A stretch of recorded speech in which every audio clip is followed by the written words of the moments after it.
Welcome everyone tonight to exploring different types of personal primary sources. Joe Schmidt is our presenter tonight, and my goodness, you have an expert here for you. I was amazed at his bio when I read it earlier. So, Joe Schmidt is a social studies specialist, and he works with the Maine Department of Education. Previously, he spent 9 years as a high school social studies teacher in Wisconsin and 3 years as the social studies curriculum specialist for Madison Metropolitan School District in Madison, Wisconsin. Joe serves on the national advisory boards for iCivics and Thinker Analytics, and he recently completed a 4-year term on the Teaching Tolerance Advisory Board, which is awesome. I get their magazine. Joe serves in multiple leadership roles for the National Council for Social Studies, including co-chairing the NCSS Task Force on Advocacy, co-chairing the NCSS Summer Leadership Institute, serving as chair of the NCSS Government and Public Relations Committee, and serving as a member of the NCSS Task Force on Inquiry. Some of the fellowships and leadership opportunities that he's completed during his time as an educator include working with National Geographic, Colonial Williamsburg, and the Center for Study of the American Constitution, the European Union Center for Excellence, and the National Council for Geographic Education, among others. My goodness, Joe is a frequent presenter at both state and national social studies conferences, and I learned earlier that he has done a lot of webinars this month. So I cannot wait to learn from him. A couple things before we get started and I turn it over to him. I do want to let you know that we are recording this. In a couple days, you will get a email link to the presentation, so feel free to share that, rewatch it as you need to. Joe's provided a lot of resources in the chat box. Click on those and bookmark them. Also, the chat box is down on that little pop-up screen that came up. Usually it pops up on the right. However, you can move it around. It's at the very bottom. So if you open that chat box, you can type in any comments, questions you have.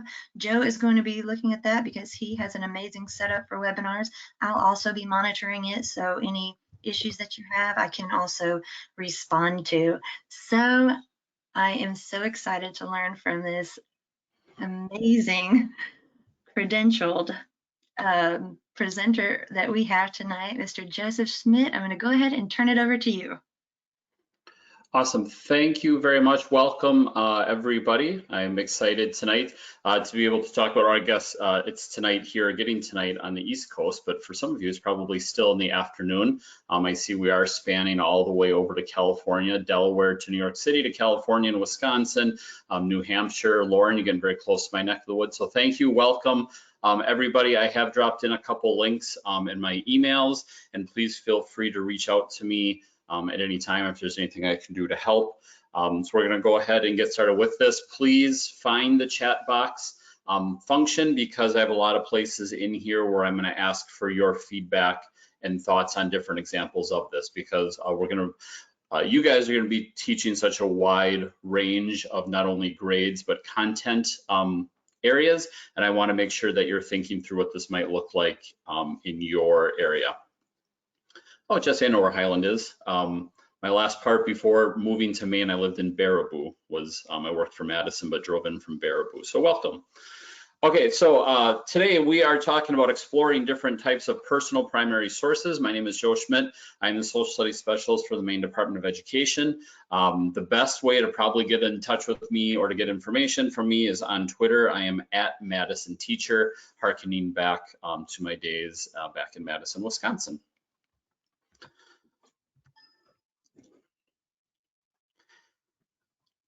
One of the things I always try to make sure that I lead with, there's a great book out there, it's called Leading with the Why, and so to think about why is this what we're about to talk about, why is this relevant and why is it important? Because it doesn't matter how much information I have or how good it sounds if you don't understand the context of why to be using this.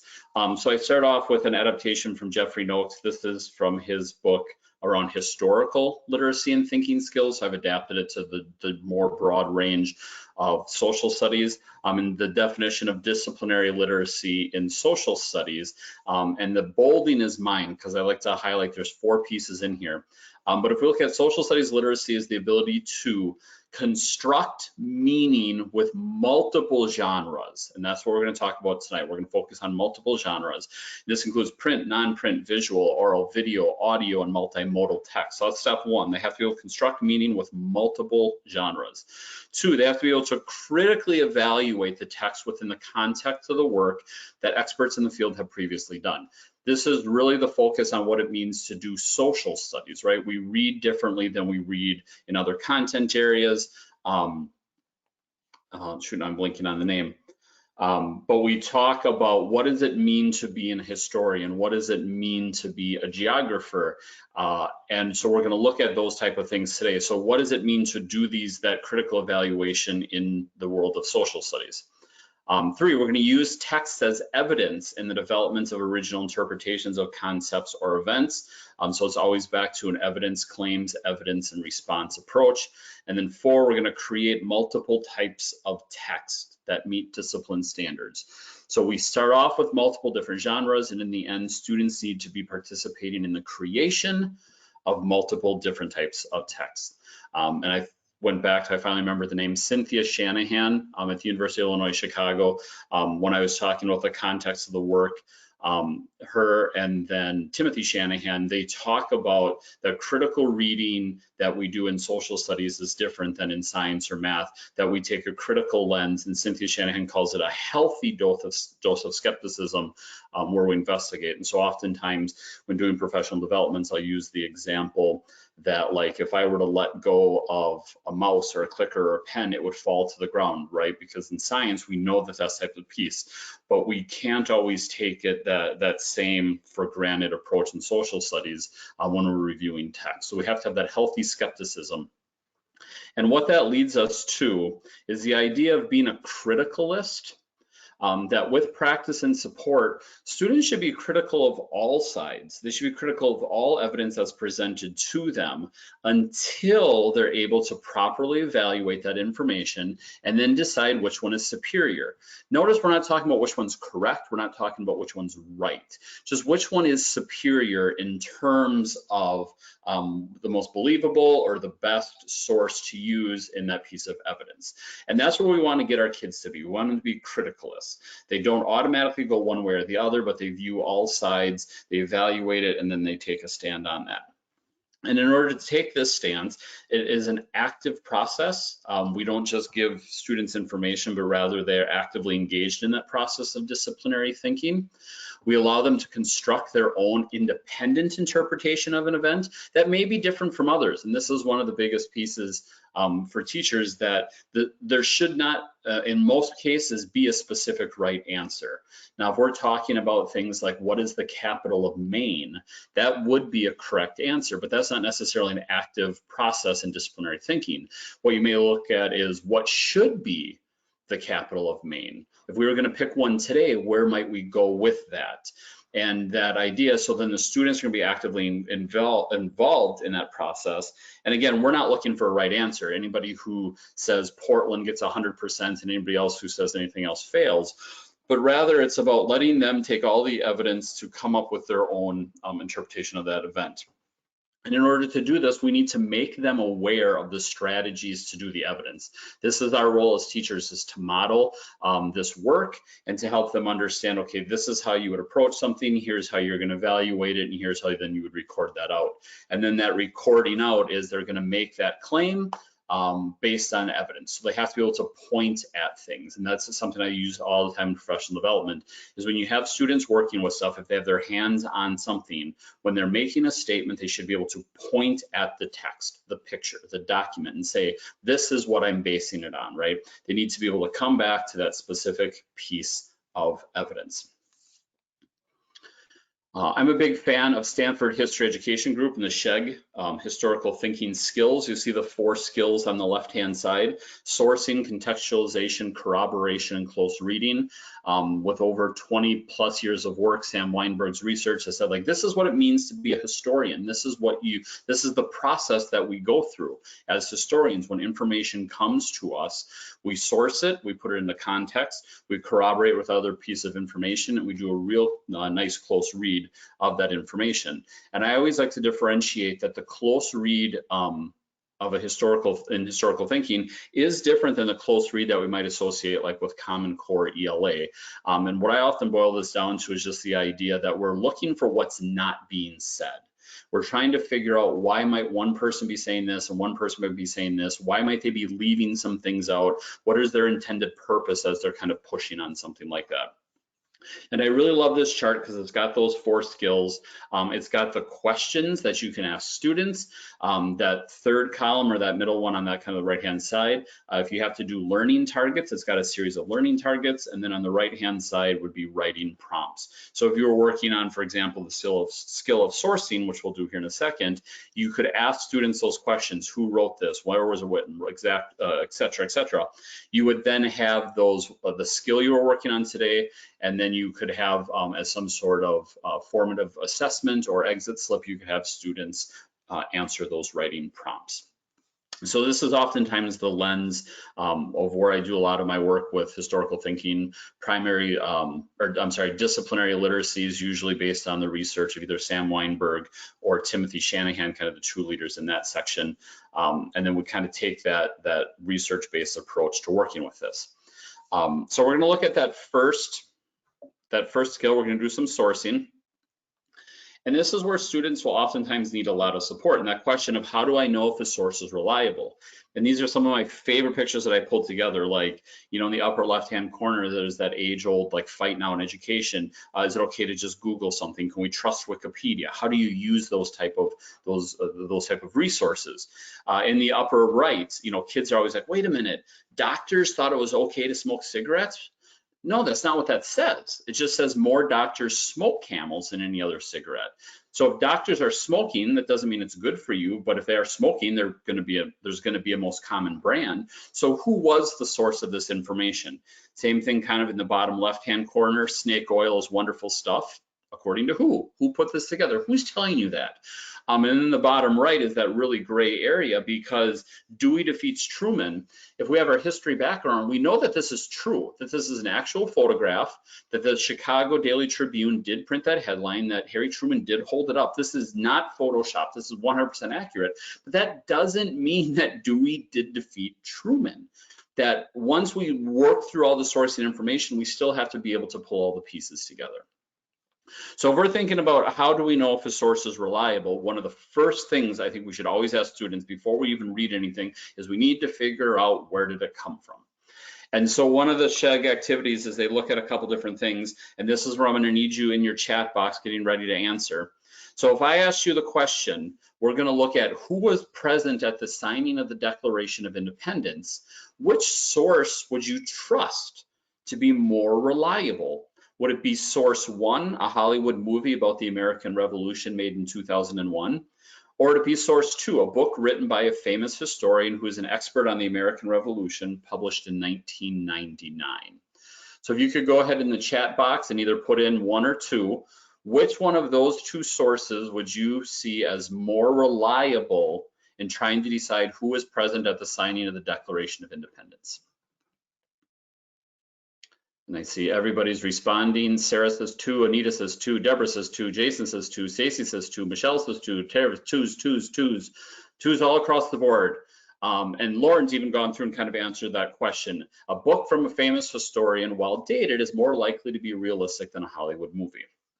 And at the very surface level, because I do like to tell the second part of the story, at the very surface level, I think that yes, that is the correct answer. And that's what Stanford would tell us is the correct answer.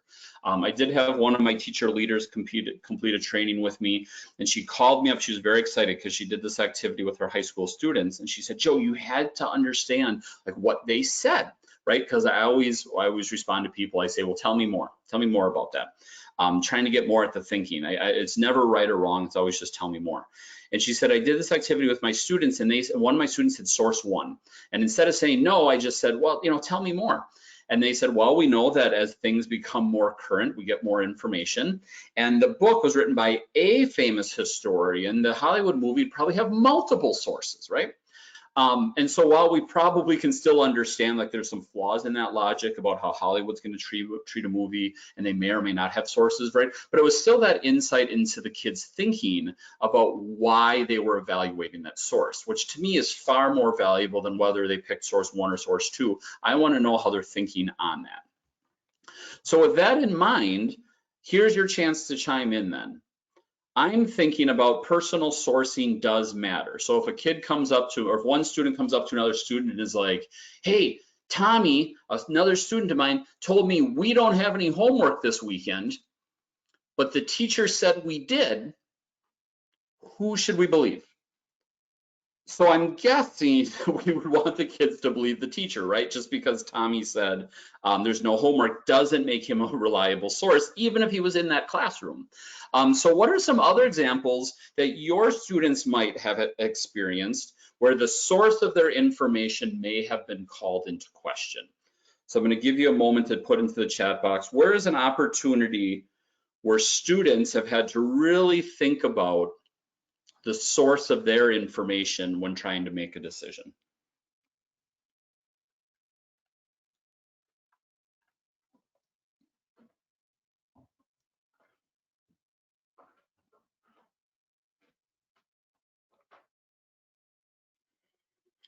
Sarah says Facebook or Twitter or all social media, YouTube video, oh, parents versus the teachers, rumors. There was nothing like having that first class after lunch as a high school teacher and having everybody come back and tell me everything that happened during lunch. An parent opinion on topics that may conflict with a student. He said, she said. Suzanne, hold on to that thought. You're one slide ahead of me. Blogs, right? I mean, so as students go through the world around them, they have to, no, Susan, you're fine, don't worry about it, you're good.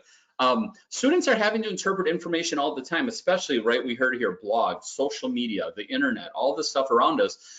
They're gonna get yes and no and top and bottom and left and right all the time, and they're having to figure out which of those is the best to pull from.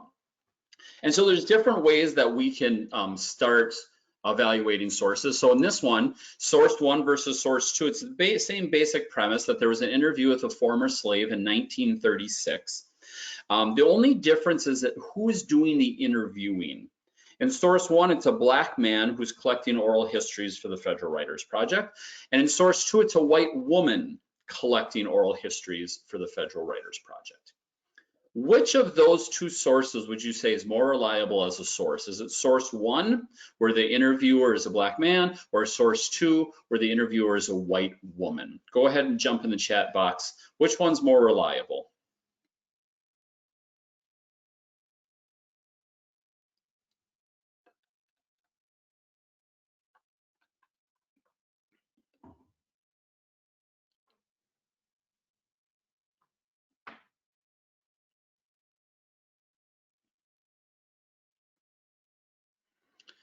Good, I'm seeing lots of ones. I see Lauren is, says without more information, 1. Stacy says 1 question mark, because there is some issues to be at play here. One of the things that if you do this with students and or like when I do with teachers, that you run into is Stanford will tell you 1, and the idea of like possibly being a little bit more open, right? And Deborah says he has perspective, or so there's that connection to be made.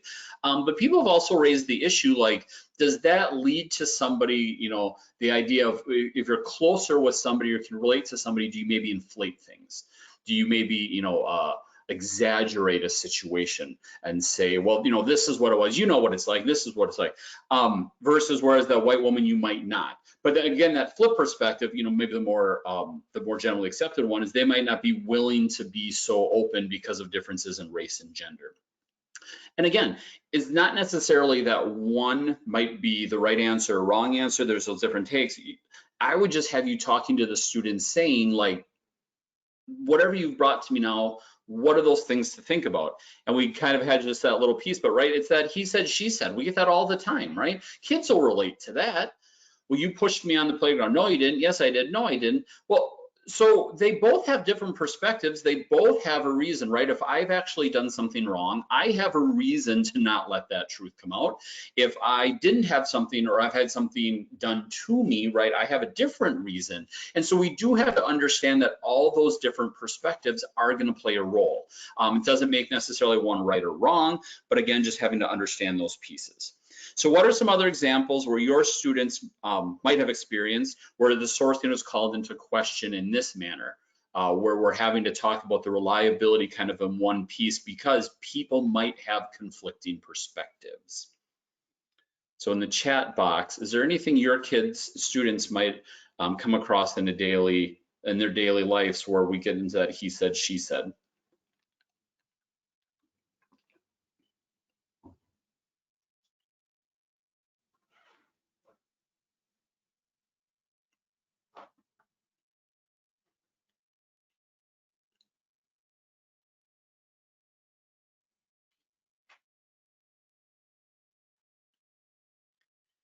Caitlin says coronavirus news, right? I mean, if you look at something, there might be a reason to want to have higher numbers. There might be reason to want to have lower numbers in some of those data points, and understanding, is there a reason people might be driving one way or the other?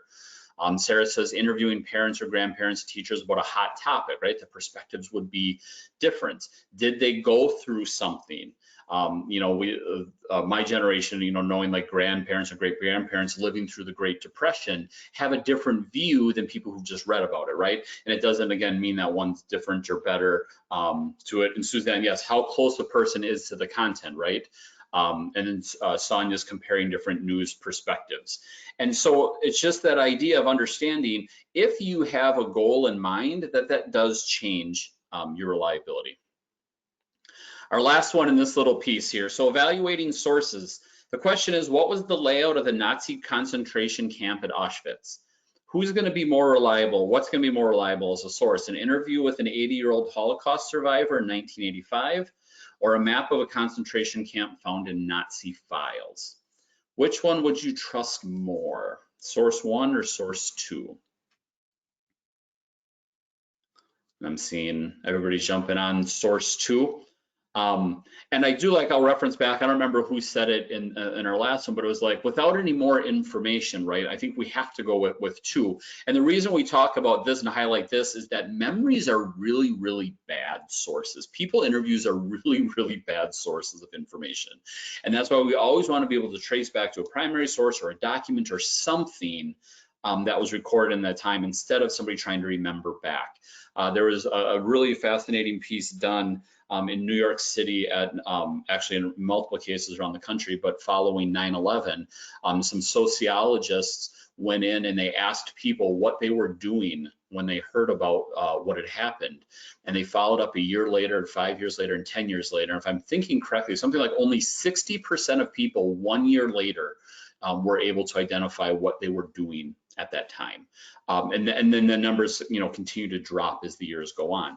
And so this is kind of pushed on kids a little bit, like, right, your memories might not be very good, but there is, issues with source 2. Like I always come, like, so when is this, the map from? Is it from 1931? Is it a potential plan?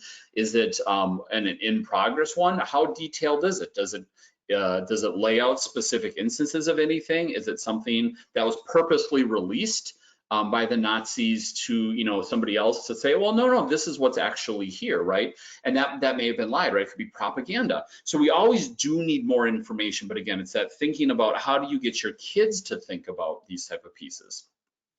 And so I talked a little bit there about how memory might not be that best personal sourcing matter.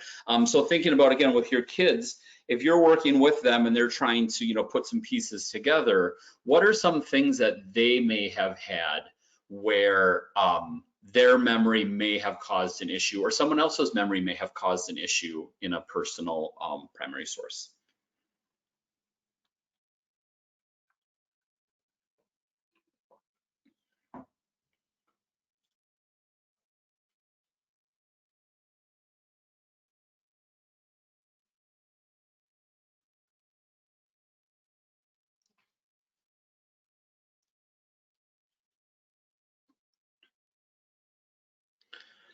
Suzanne saying, wanting to make it more interesting than it was.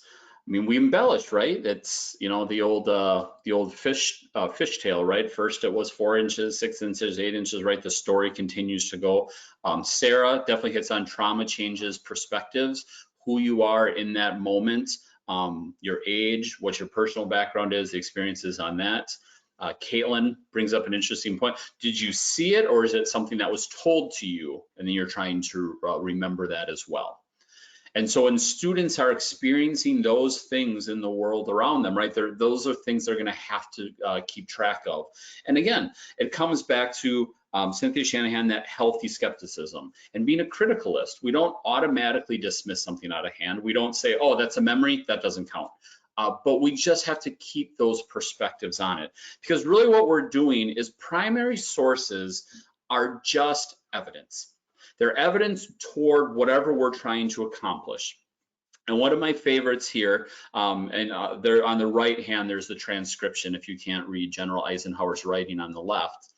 But this is his speech that he wrote, and notice that last sentence. If any blame or fault attaches to the attempt, it is mine alone, because the D-Day invasion fails.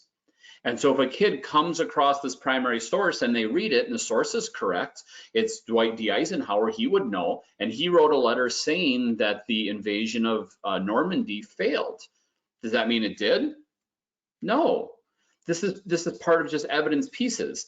That the day before, General Eisenhower wrote 2 letters. He wrote the notice that would go out if they were successful, and he wrote the notice that would go out if they were unsuccessful. He had them done up ahead of time, ready for announcement. This was found at one point in the Eisenhower Presidential Library, that they had all this information.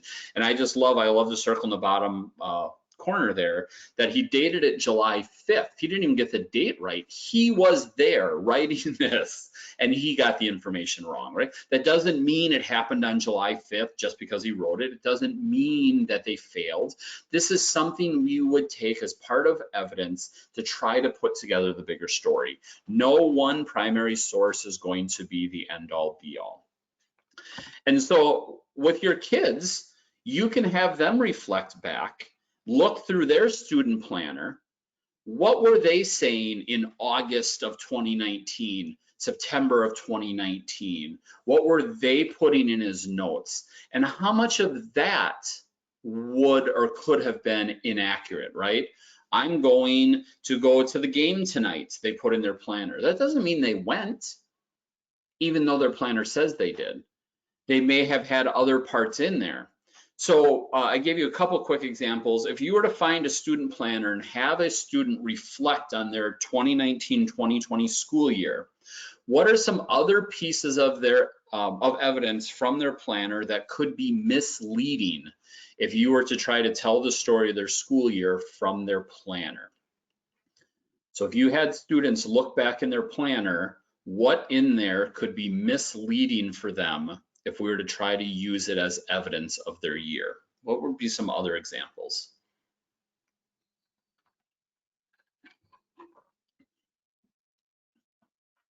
Caitlin says who they spent it with, spent some time with. Michelle says dates on an assignment, right? Teacher changes the date, test date. Sonia hit the same idea. Sarah says an activity they did. I'm gonna go to the dance, I'm gonna go to the game. Were they absent? Would that be recorded? Would they put in all their information for the next day, be absent and do none of it, right? So I love this as an example. Have your kids, if you have student planners, have them do their year through their student planner, but look for all the things that are misleading or wrong, or things we'd have to keep in mind in those terms. So working with artifacts, one of the things that you have to do is working on the idea of observations versus inferences. And I'm going to put you guys on the spot. We'll see who's brave enough to jump into the chat box first. I'm going to show you a picture of an artifact, and I want you to just tell me observations. So my question for you is, what do you see? Okay, no inferences yet. Just what do you see? Go ahead and drop it into the chat box.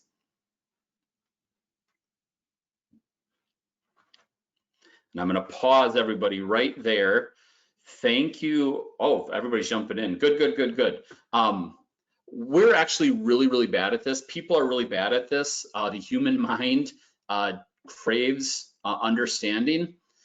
So the examples of a ticket, a tag, a luggage tag, ticket, that type of stuff, those are inferences. We don't know for sure.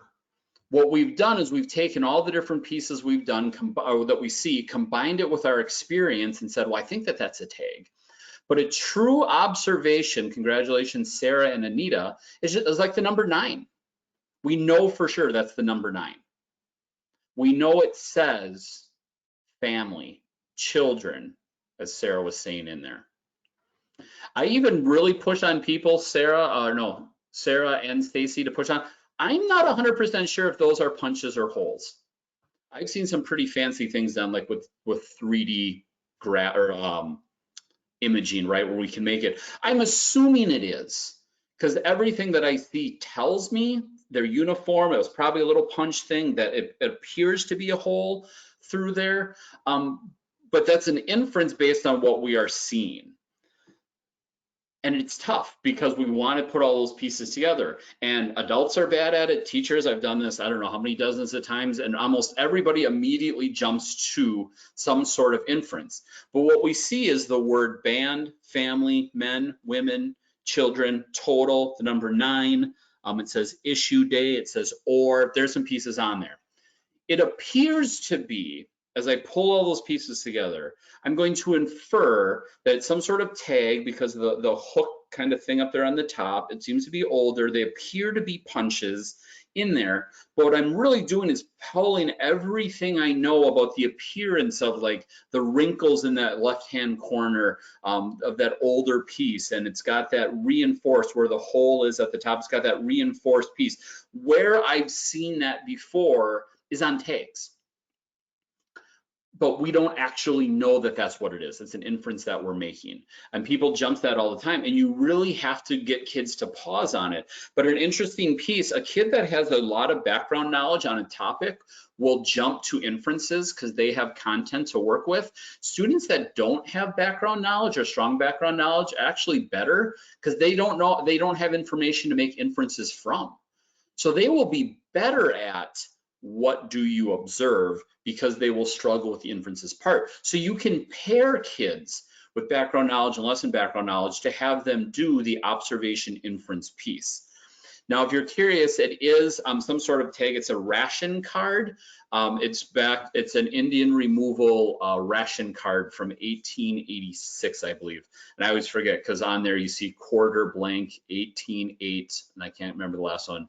But this is on the Smithsonian Institute. It's 101 objects that define America. Is a fun little place you can pull images up from. And this is something you can have students do with everything they have at home. To grab something and actually just stop, slow down, take a look at it, flip it over. What is there for writing? Make those observations to find something they've never noticed before. And what are those type of things? I have just all basically kind of old toy example type pieces in there. But what might be something else that a kid would come across at their own home where that if they stopped to really take a good look at it, they might find something new, an everyday object that they look at that they missed something. Any ideas of something your kids might have in their home that if you put them through the observation inference protocol, that they might learn something completely new about?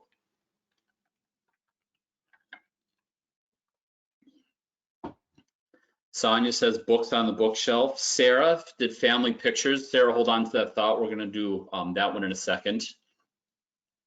Furniture, right? I think, Kaylin, I love that. I think furniture is a great example. Not that we probably should be doing this on a common basis, but what's underneath our furniture, right?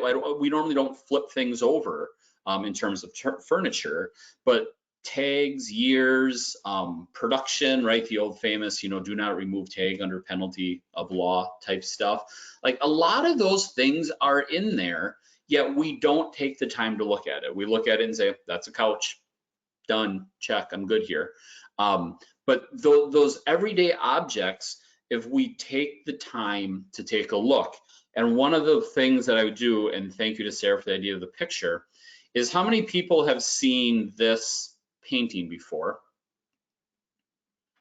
It's a relatively famous painting called American Progress. Good job, Caitlin. And what I do is I usually do this with Washington crossing the Delaware, that famous photo with teacher PD. But if you just chop things up, and going back to Sarah and saying a family picture, tell them they can only look at a part of it at a time. Have them like cut out a circle in a piece of paper and then lay it over a family picture. Lay it over a painting. You know, not too much bigger than a quarter, like, you know, and you're just going to focus on, I'm going to lay it on that picture. And what do I see in this segment? I move it. What do I see in this segment? Or here? Or here? When we see visuals, because we can see the entire thing in a one quick shot, we often assume we see the entire thing, and we don't. I reference doing the Washington crossing the Delaware. I do it all the time because my US history teachers, my people with social studies background, know almost nothing about the painting because we don't ever take time to really look at it. And so you can chop things up, like I said, take out just a piece of paper, cut out, you know, a 1-inch circle, and then they can only look at that 1-inch little circle at the pictures. And so is there any, and I've kind of given these ideas there, you know, I'm assuming the kids might have some sort of photograph or painting or some imagery that they could just stop and do this with. Family photos are a great example. Right? Go back through a family album. This is the story of their family. But take time to look. Where are the pictures at? Who's in the background? Right? We often have an image point that we look at when we're queued up for something, but that doesn't always mean that's the whole story. So how do you get your students to take that closer look? So I really enjoy chopping things up into pieces or doing the part where, you know, say, hey, take a regular sheet of paper, cut out a hole about the size of a quarter, and then just look through that.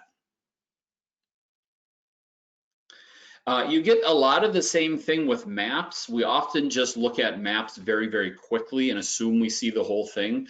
But maps is one of those areas that we do a really bad job of sourcing.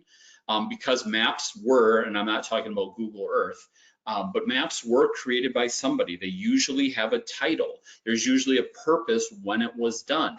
There are different types of maps involved in these. We were out hiking, my family was out hiking one time, and my teenage son, we looked at a map, and it was a topographical elevation map. And I was looking, I was like, oh, where are we gonna go? And he was like, what is this? He could not understand like how that worked. That was just completely new to him, right? He wanted the trail in red, he wanted the river in blue, he wanted to be able to track that. So we had to go through and identify it, and you should do this with any type of map. Like, what are the colors, what are the symbols, what's being labeled, what are the coordinates, how is this being used, who made it, is there a compass rose, is there a key, all of those type of things. Because again, oftentimes maps are visual and they have so many layers, but we just look at the map. We don't usually take the time to fully process it. And one of the things with distance learning that I've been suggesting as like a no-tech, low-tech option is any family, especially an elementary family, they should create an emergency fire plan for their home, right? Every classroom, every school has one. Students can create a personal map of their home. And when they're doing that, they're going to have to identify some of those pieces. Well, who made it? I did. What's the purpose? It's an escape plan. What does the coloring mean? What does the key mean? Is there a scale? Is there a, you know, et cetera, et cetera. So for elementary students, I love having them all create a map that's a fire plan. And without just stealing this idea, if you're back in the chat box, this is secondary, this is 612. What is something that you could have your students do in terms of creating a map that would be kind of the equivalent of this? What's the 612 equivalent for your students of a map that they could create that would hit on some of these key key ideas.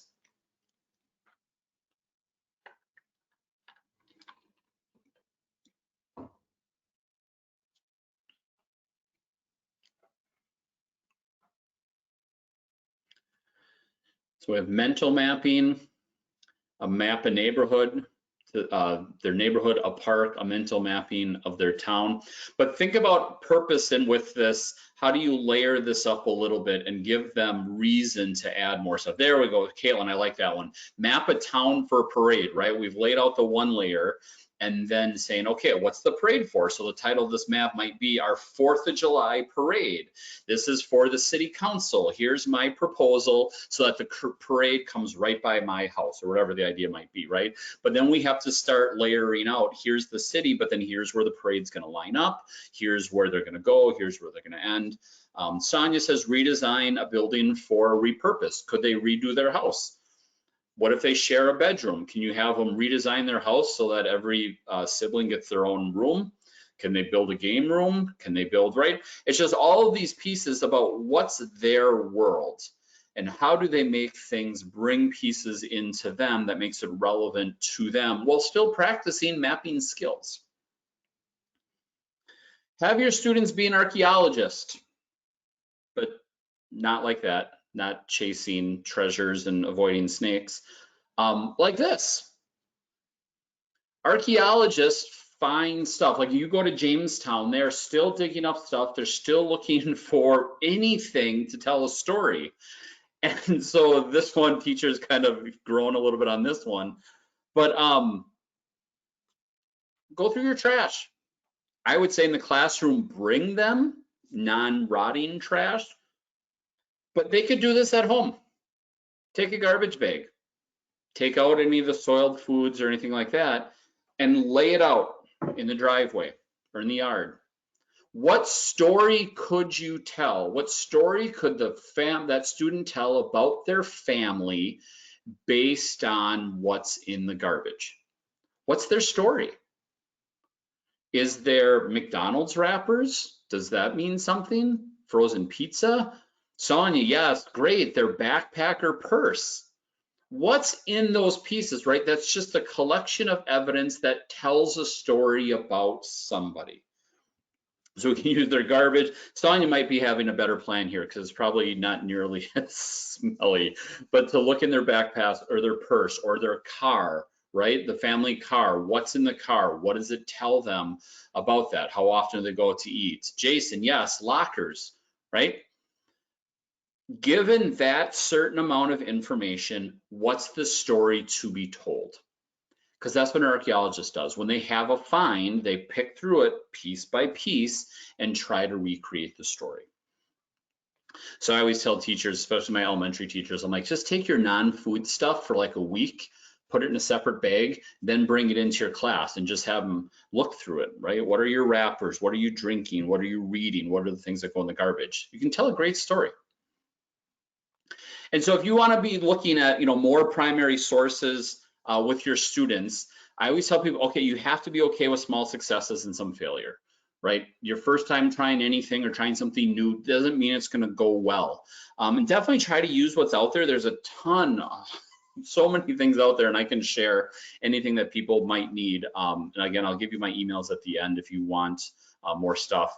But use structures that you've already done. Graphic organizers are wonderful. The Library of Congress has a bunch. The Archives, National Archives has a bunch of pre-made. So if you're going to give them a painting graphic organizer. If you're going to give them political cartoon, et cetera, to help them through it.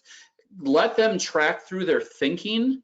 And use it as both a formative and summative check. These are different ways to have them engage with that piece. Don't completely make up everything new. If you're used to doing small group work, then have them work on it in small groups. If you do a lot of your stuff as modeling with the full class, then do the same thing. And then one thing I always tell people is you have to worry less about coverage. If you're really going to go deep into primary sources, it takes time. And my example again is the the Washington crossing, the Delaware. One of the first times I did it, we spent like 45 minutes as an all-day workshop. We were just tearing it apart. And somebody said, well, Joe, this is wonderful, but how do you spend this much time? This is an entire class. And the point I made was that if we were all like history background, social studies people who knew nothing about the painting that we'd seen hundreds of times, what was the point of going over it quickly? If we don't know anything about the things we go over quickly, right? I said we've probably wasted 45 minutes of our life already looking at it and didn't gain anything out of it.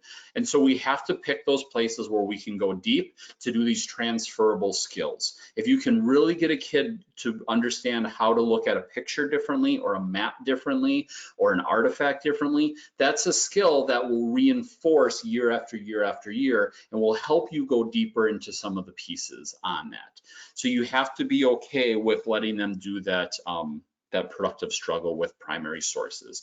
And given the world we're living in now with so much distance learning, you can really engage them in those personal primary sources by having them take a look at the world that they're living in right now, in their home, in their neighborhood, and have it make sense. And again, like we've said, a lot of times it's just pausing to take a second look at something we've seen so many times before that we take it for granted. So that is the end of what I have. What questions do you have? There's my name, there's my Twitter, there's my email, my work email, and I will put in my personal email in as well.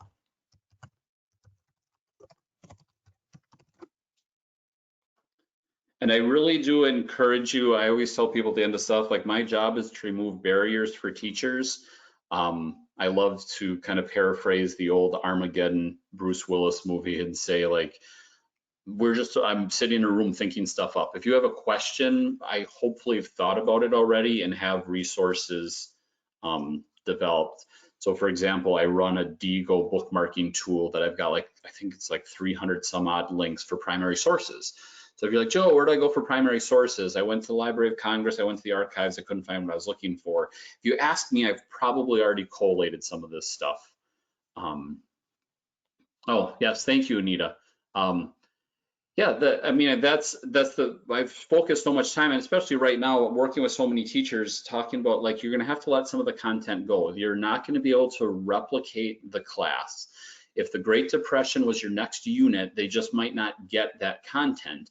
But how can we have them work with something? How can they build a document-based question? How can they work with a primary source? How can they do a journaling activity that gets them ready for whatever the next unit is, whether it's later in the year, whether it's the next year, whatever it is. How do you build those skills? Because, you know, I was the high school teacher who thought, you know, my kids need to know all this stuff. But the idea is that we oftentimes, you know, the kids will forget it. I've talked to enough teachers that say, well, I taught these kids in 5th grade and in 8th grade, and they didn't remember a single thing I taught them in 5th grade, which is common, right? And so Sam Weinberg's latest book is Why Learn History When It's Already on Your Phone? And he argues that in his 25 years of research, it's not about those names and dates, but it's that process that when we get names and dates, do we know how to interact with them? Do we know how to have that critical evaluation to be a criticalist of it? Do we have that healthy dose of skepticism as information comes to us? Michelle, I can send along the PowerPoint. Otherwise, it's really quick. If you Google SHEG, S-H-E-G, Historical Thinking Skills chart, it comes up right at the beginning. Yes, learning is the process. That's right. And I really hope that was reinforced when I was talking. You know, is it source 1 or is it source 2? You know, at some level, I want you to have the right answer, but really, I just want to know what you're thinking. There's a quote, and I really should quote her. I have to think of her name, but she asked the question, it's Connie Hamilton. She's an educational author. She says, when you ask students a question, are you looking for the right answer or are you looking for good thinking? And I really hope that it's really about the good thinking, that a kid may stumble and might not have the right thought, but as long as we can continue with good thinking, then they'll eventually leave us and go to college or go to work or go to the military or go to the next grade, and we've still taught them the ability to think and learn, even if they don't necessarily always remember all the pieces. What structure do you recommend for small groups with source analysis? I would definitely make sure you have some sort of graphic organizer. And then, let's see, let me think, how would I do? What I really emphasize, I have another one, I call it hands-on history, where there's like 28 questions that I have you ask, that students would ask of a primary source.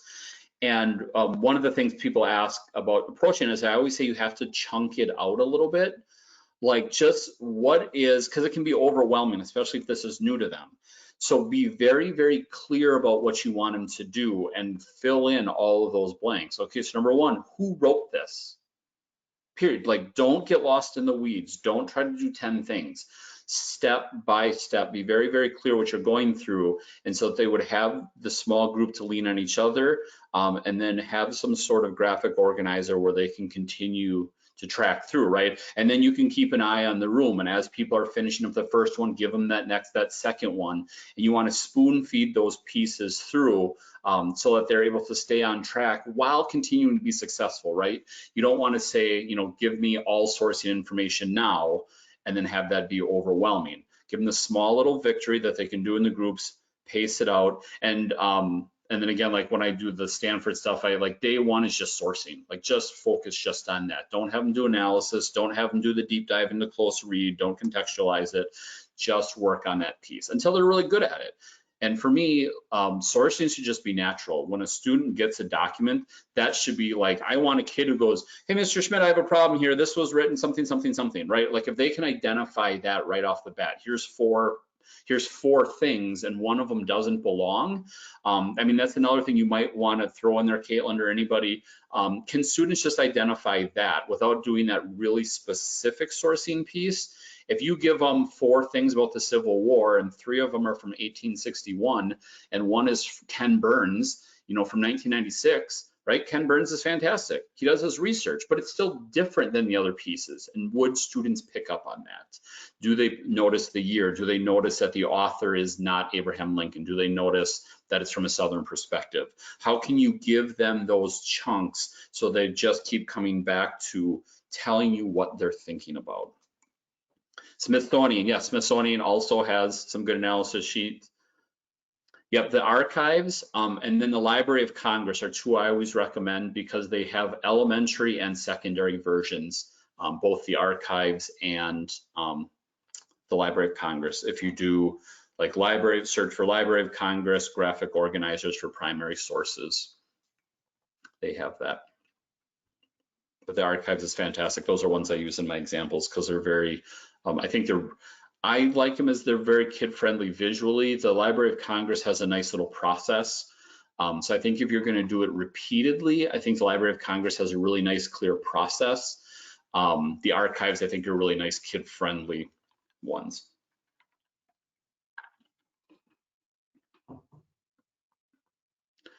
Other questions that people might have?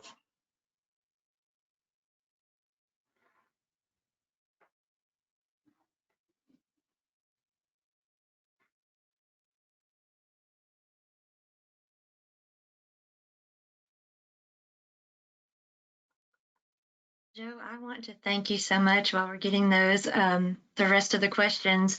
That was amazing. I loved how easy you made it, and the points you made are just incredible. It is the process that is the most important. So that is awesome. Happy to help. Yeah, this is this is what I love to do. Yes. You know your stuff. My goodness, that was really good. I loved all the questions and everyone's participating. It was really, really fun. So it looks like we're not having any more questions. I just wanted to let you know, but I didn't want to cut anybody off, so please feel free to continue asking questions. We will have a quick survey at the end, and we would love for you to fill that out. Let us know how we're doing, how we can improve. That would be great if you could do that for us. And remember, it was recorded, so you are going to get this webinar in just a couple days, and you can rewatch it, share it with your colleagues, and then all the resources Mr. Schmidt gave you in the chat feature. If you didn't get those, feel free to email help@scotts at socialstudies.com, and we will definitely get any of the resources you missed. We've got to go Badgers for you, Joe. Everyone will get a link to the webinar. If you're talking about the actual PowerPoint, I believe Joe said if you email him, he could send that to you. Is that true, Joseph? Yep, I can absolutely do that. Awesome. But as far as the webinar, you will definitely get a link to that. So no worries about that. Yay. All right. Well, I want to thank everyone for coming tonight and staying with us on this beautiful evening. At least it is here in Alabama. I thought we were going to have rain, but no rain in sight. That is wonderful, finally. Oh no, sorry. It's raining in Ohio. You probably got the rain that was scheduled for us. But I hope everyone has a wonderful evening. I'm going to go ahead and stop the recording.